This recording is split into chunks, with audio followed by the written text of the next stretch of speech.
Hi everyone, I'm Jay Fadden. Thank you so much for joining us today on This Is the Day. And Father Reed, we have a full show because happening over in Spain is World Youth Day. Oh, hundreds of thousands of young people, Jay, have gathered in Madrid, and it all begins today with the opening Mass, and will continue right here on the Catholic TV network all throughout this week into the closing Mass on Sunday with Pope Benedict. Also, Helen Osman is joining us today, the President and Secretary for Communications for the United States Conference of Catholic Bishops, and we're going to be taking a little trip to Rome to a very, very interesting educational institution. Oh, you're going to like that. Kevin, what will we hear about in the news today? And Jay, the Pope celebrating Mass for the Feast of the Assumption. We'll have details on the homily. Also, the Congregation of Major Superiors of Men met in Orlando, Florida. We'll have information on that meeting. And we'll also have a couple of reports on World Youth Day. All that ahead in the news. Jay? All that and much more right now on This Is the Day.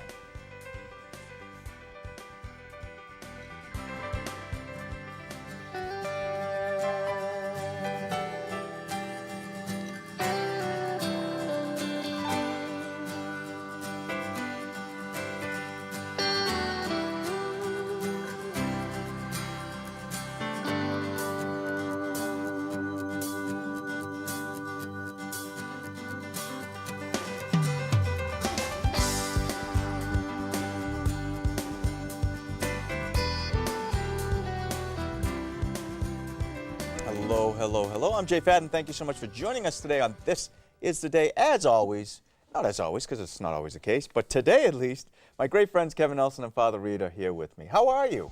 I am in great shape. I'm so excited because we begin World Youth Day, and, wish we were there, but we're not because we're doing our thing here, but we're going to have full coverage here on the Catholic TV network and at a special page on our website, catholictv.com/WYD.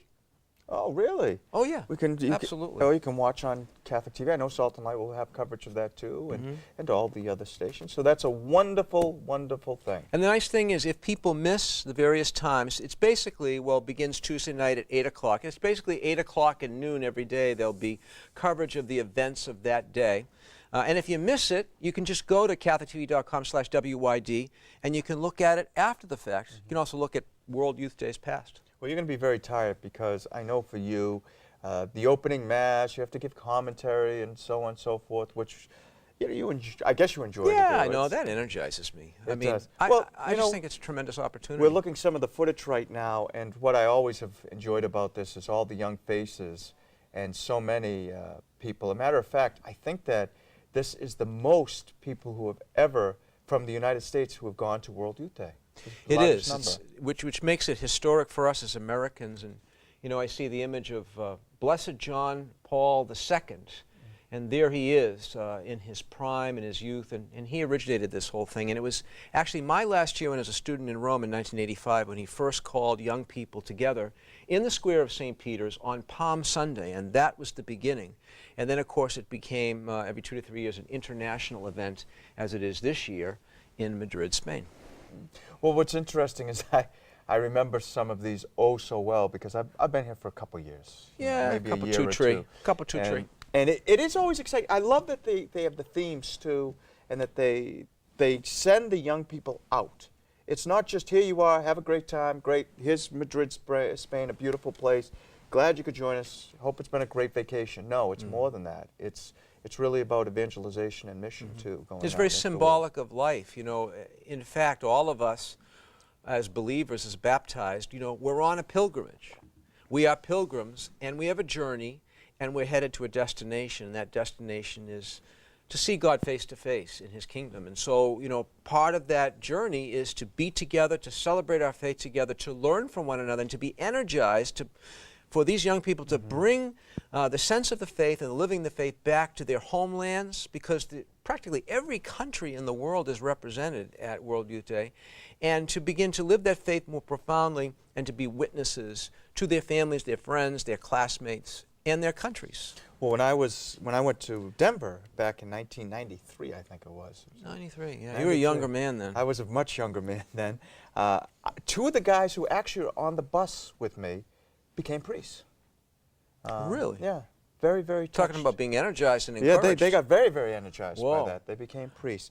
One of the things, too, when you talk about priesthood is There's a college that's in Rome. Is there really? There is, and it's supposed to be pretty good. You might know something about it. It's called the Pontifical North American College. I do. In fact, in 1884, it was made a pontifical institution, and it is one of the places where men come to prepare for the priesthood in Rome, is where men from the United States, because there are colleges all over the city for people from different countries. But let me say no more. Why don't we just take a little trip, a little viaggio a Roma, and visit the Pontifical North American College.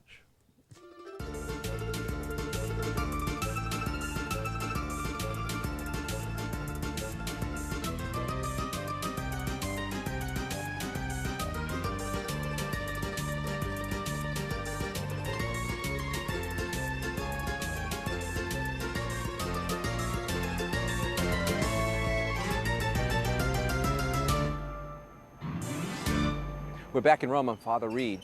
Ciao, amici. We're here at a place that is very near and dear to my heart, my alma mater, the Pontifical North American College in Rome. This is the seminary on the Janiculum Hill, fondly referred to as the Hill or the college. However, down in the center of the city, not far from the Trevi Fountain, is the original North American College, the building known as the Casa Santa Maria, or simply La Casa. Now, the North American College was founded in 1859 by Blessed Pope Pius IX and was granted pontifical status by the Holy See. Administration of the college has been delegated by the Holy See to the Catholic bishops of the United States, with oversight as well of the Holy See's Congregation for Catholic Education. Enrollment in the college is available to a properly qualified seminarian or priest of the Catholic faith who are citizens of the United States and who have been nominated for enrollment by a diocesan bishop in the U.S. and who are approved for that enrollment by the rector of the North American College. The college now consists of a seminary here on the Janiculum Hill, which prepares candidates for Catholic priesthood, the Casa Santa Maria for priests in postgraduate studies, as well as the Institute for Continuing Theological Education for Priests. The college also hosts the Bishop's Office for U.S. visitors to the Vatican, which serves pilgrims who come here to Rome from the United States. The North American College has received numerous and illustrious visitors, including 4 popes, President John F. Kennedy, and the Reverend Billy Graham. I was quite fortunate to have prepared for the priesthood here during years in my life that were both challenging and very memorable. In this house of formation, in the shadow of St. Peter's Basilica, seminarians prepare to serve the people of God. They develop a special bond with the Holy Father and a strong sense of the Church Universal. So now you've been here, the Pontifical North American College on the Janiculum Hill in the great city of Rome, a tremendous place. So pray for the men who here listen for God's call. Ciao, amici. Ci vediamo presto.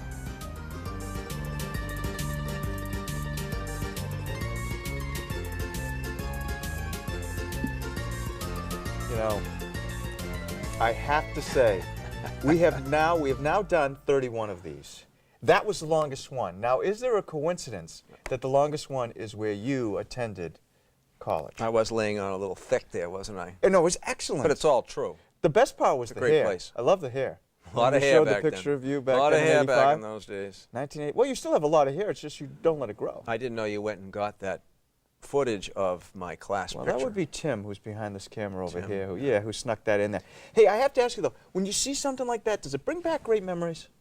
Oh, for sure, yeah. You know, I think I mentioned in the course of that piece that, you know, there's a great camaraderie, a fraternity between the guys. And, you know, it's guys from all over the United States. And you get, you know, we're very different, even though it's a big country and we're all Americans. But yet, you know, people have grown up with different traditions and different ways of life. You know, you get guys that grew up on farms and guys that grew up in the city. And so, you know, you all come together and you all have the same goal to serve the church as priests. And so it's just great news. It's good news that priests are called to preach, and that's where guys listen for the call, discern it, and answer it. Very good, very good. Kevin, how are you doing? I'm doing good today, Jay. How about yourself? Good. You're doing good almost every day, though, I've noticed. So I just want to throw that out there. Kevin, what's going on around the world in the Catholic faith? All right, I try. Thanks, Jay. Good. Father, hello, everyone. It's time to take a look at the news.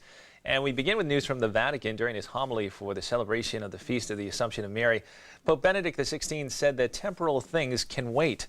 Only the things of God merit acting upon without hesitation. At the Mass, which was held in the parish church of St. Thomas, located across the main square from the papal villa in Castel Gandolfo, the Pope said the only things truly urgent for our lives are God's words and his will.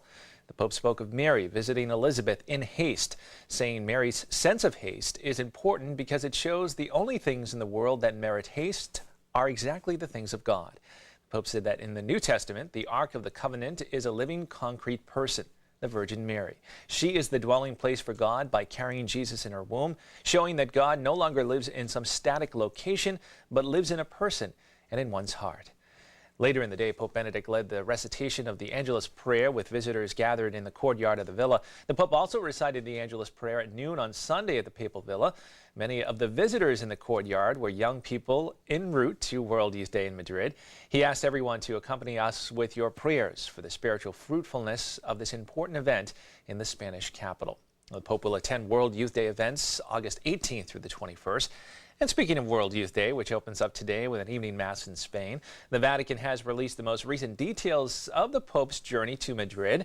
They've also confirmed the location for the next World Youth Day. Catholic News Service's Carol Glatz has more in this report. The Vatican spokesperson held a press briefing on the Pope's upcoming trip to Madrid for World Youth Day. Jesuit Father Federico Lombardi gave journalists more precise details about the 4-day trip, the events the Pope will attend, and the people he'll meet. But people are already curious about where the next World Youth Day will be held, and Father Lombardi confirmed rumors that Brazil will host the next gathering in Rio de Janeiro in 2013. Father Lombardi said one of the most moving events in Madrid will be the Stations of the Cross, using statues from the traditional Holy Week processions around Spain. The meditations were written by a group of religious women. They'll reflect on how Christ's disciples suffer today and include a special remembrance of the victims of sexual abuse, war, and religious discrimination. The Pope leaves on Thursday, and this will be his 20th apostolic voyage abroad.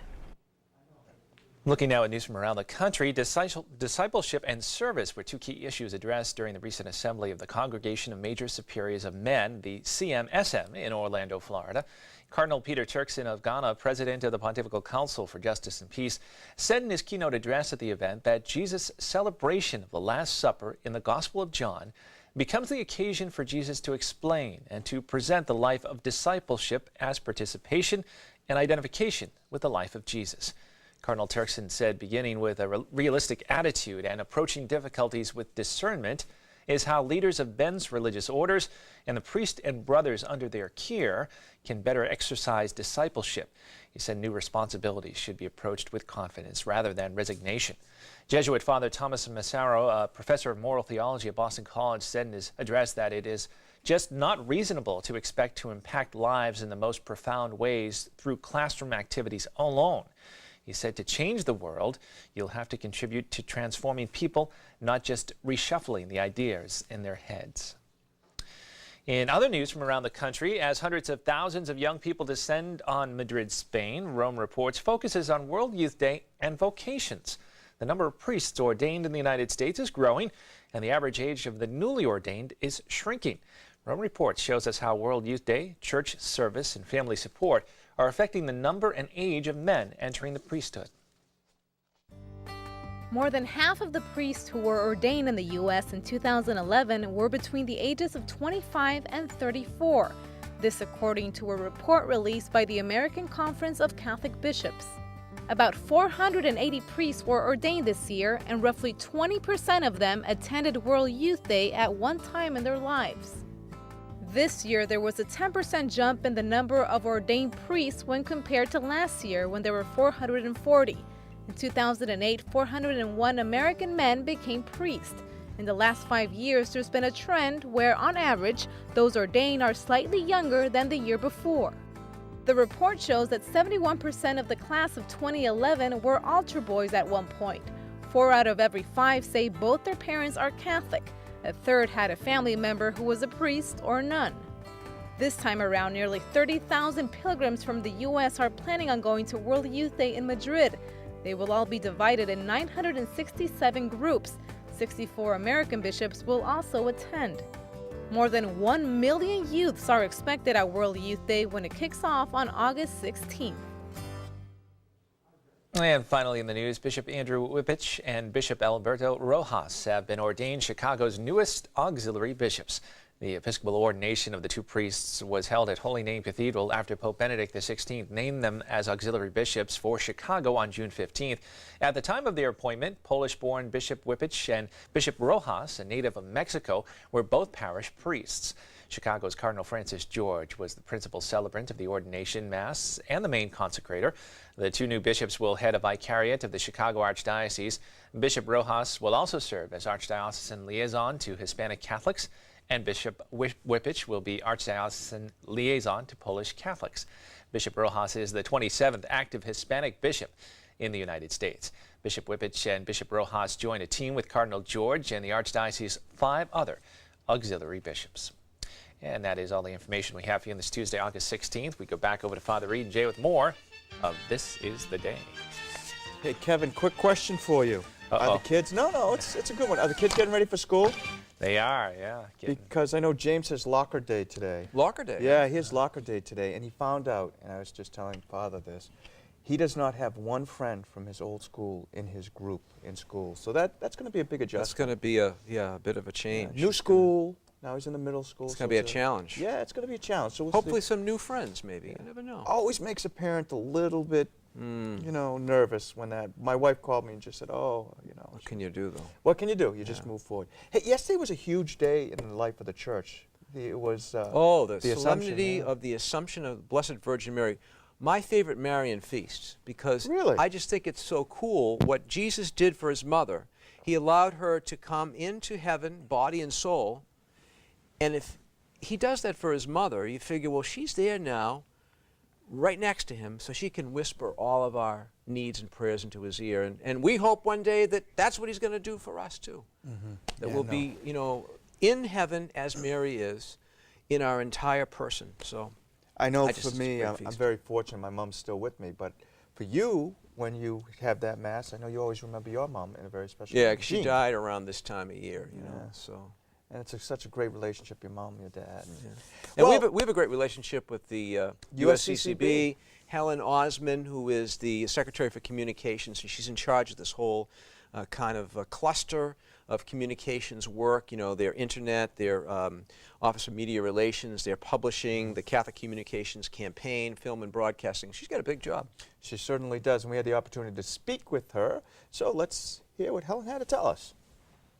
Office of the Secretary for Communications for the United States Conference of Catholic Bishops. It's a mouthful of a title, but basically we have 4 distinct functions at the conference which we serve the church both nationally and internationally. I have to say perhaps our most visible entity is Catholic News Service, which serves English language and some Spanish language publications and other Catholic media outlets, not only in the United States and Canada, but actually throughout the world. We have a very vibrant Rome Bureau that provides material to the public. Some Catholics might even see it on their newspaper's website or their diocesan website. We also have an Office of Media Relations. We have a strong effort in providing that the work of the bishops as a body is available to the secular media. We also have an Office of Creative Services, which provides a great deal of print publications, and we're just beginning to get into video. We are launching a new website, which I'm very excited about, literally within a few days. Still will have the same URL of www.usccb.org. And then we also have a newly created Office of Customer and Client Relations.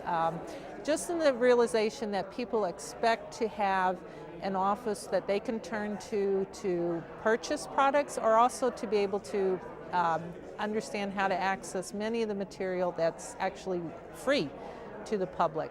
And so those 4 offices serve the communications needs of the conference and the Catholic Church nationally.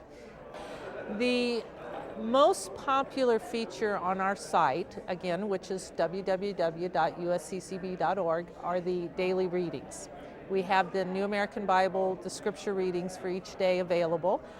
With the new site, it will be much easier for people to create their own RSS feed or to be able to locate that on their mobile devices. Well, we don't have applications yet, but that'll be kind of the next step. We have an audio of the daily readings, and then we have a video of a reflection on the daily readings. So right now we have about 9 million visitors each year just to that feature. So when we move into the new site, all of it will be much more accessible via social media. People will be able to share content. They'll be able to sign up for e-subscriptions. They'll be able to find material very easily because it will be in a very robust content management system.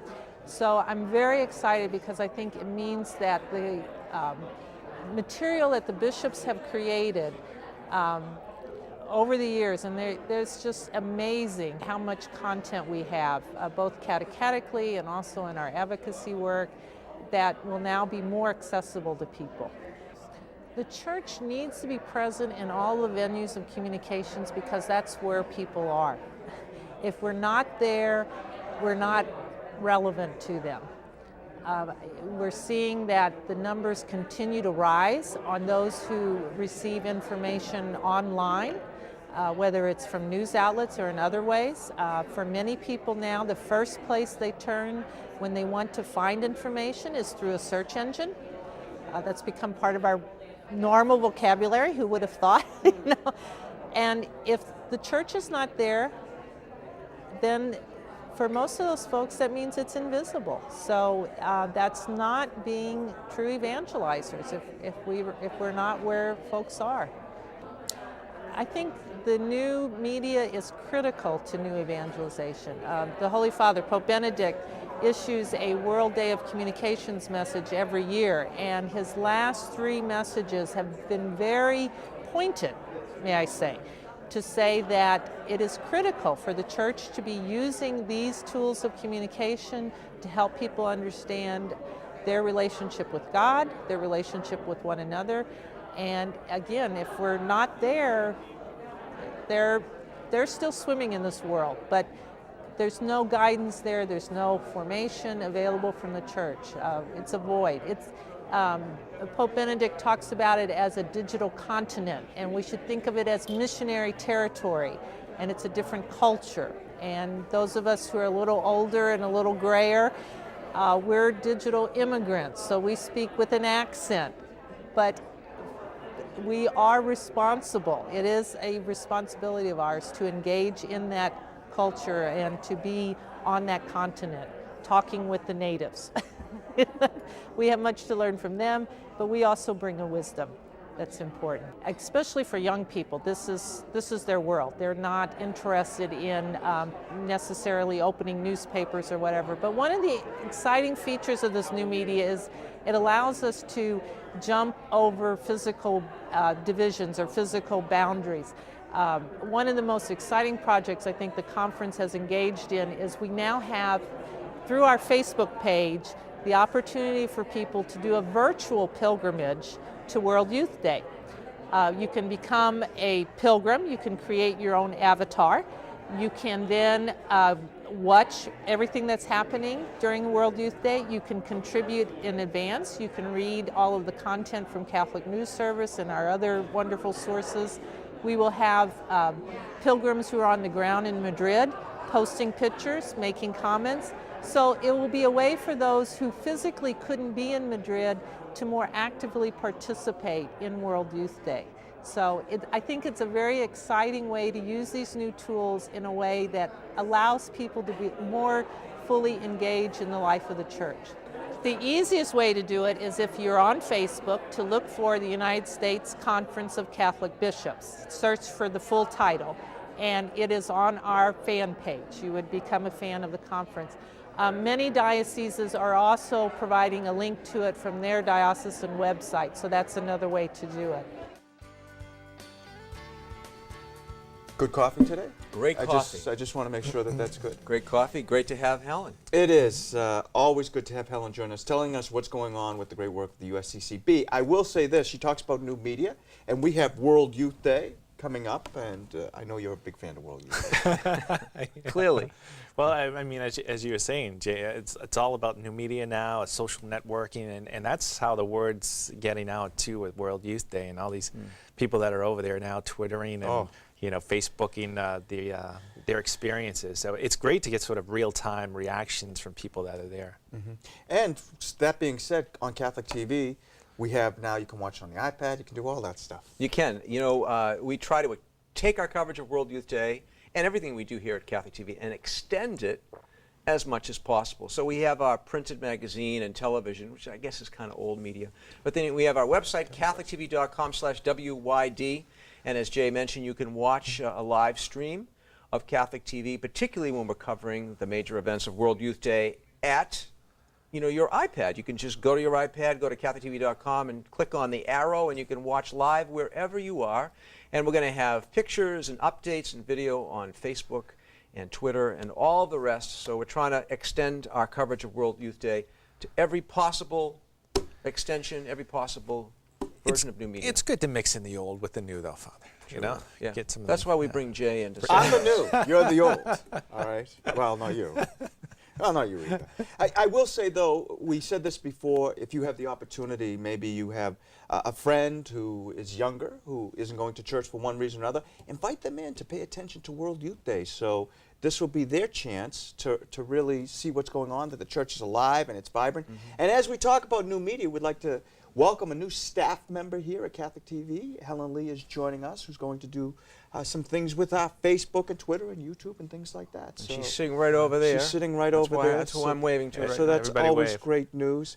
But we thank you, and we invite you to join us for our World Youth Day coverage, because it is a very important moment in the life of the church as we continue to evangelize young people. And the key to this, how this is successful, isn't the number of people who attend.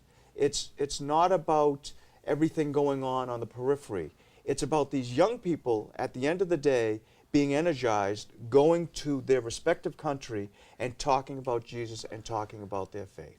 So that's when it's successful. Hey, thanks for watching, and know that all of you are in our thoughts and in our prayers. And truly you are. And we ask God's blessings upon you and all those whom you love this day, throughout this week, and throughout the course of your life. And may Almighty God bless you, the Father, the Son, and the Holy Spirit. Amen. Thank you so much for joining Jay, Kevin, Helen Osman, and all of us here in the Catholic TV living room. We love coming into yours.